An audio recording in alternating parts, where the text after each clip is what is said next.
နေတူရဲ့စကားရုပ်ရှင်လက်မှတ်တော့ဖြတ်တာမရခဲ့တဲ့ vlog ပါအားလုံးလိုက်ကြည့်ပေးကြပါဦး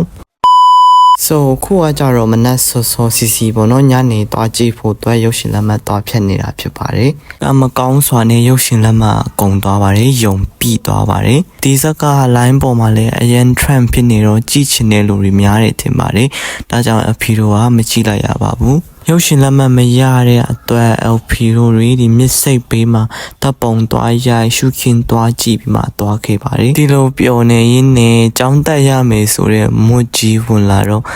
တိတ်တော့အစင်ပြေးမနေပါဘူးဒါပေမဲ့လေကြောင်းကတော့ဖွင့်ပါတော့မယ်တော်သေးတာဒီရုပ်ရှင်ကားကိုနောက်တစ်ပတ်လေထပ်တင်มาဖြစ်တဲ့အတွက်ကြောင့် LP တို့ကကြတော့လက်မိုက်ကျူဝေခဲ့ပါတယ်ပြီးတော့ LP တို့တွေအိမ်ပြန်ပြီးမှတခါဒီပြန်လာတာပေါ့နော်စိတ်ပေးနာမှာညနေစီစာလေးတွားကြည့်ဖို့အတွက်တခါပြန်လာခဲ့ပါတယ်ညနေဆိုလေးလူများပါတယ်မနက်ဆိုလေးများတယ်နေ့လေဆိုလေးလူတွေရှိပါတယ်ပြီးတော့သူတို့တွေဒီမစ်စိတ်ပေးမှာစီးဖို့အတွက်ဒီဟာလေးလှုပ်ထားပါတယ်ပေါ့နော်ဒါပေမဲ့ညနေဆိုတော့စီးလို့မရပါဘူးအဖေတို့ကကြတော့ဒီလိုမျိုးစီးခဲ့ပါတယ်ရေမှာတော့မဟုတ်ပါဘူးဆောင်းရာတီလေးရောက်ပြီဆိုတော့မြစ်စိတ်ပေးမှာလေစိမ့်တိုက်ပြီးတော့အရင်အေးပါတယ်ရေဝန်စီးစာကိုကြည့်ပြီးတော့ပြန်လာလိုက်ပါတယ်အားလုံးကျေးဇူးတင်ပါတယ်ခင်ဗျာ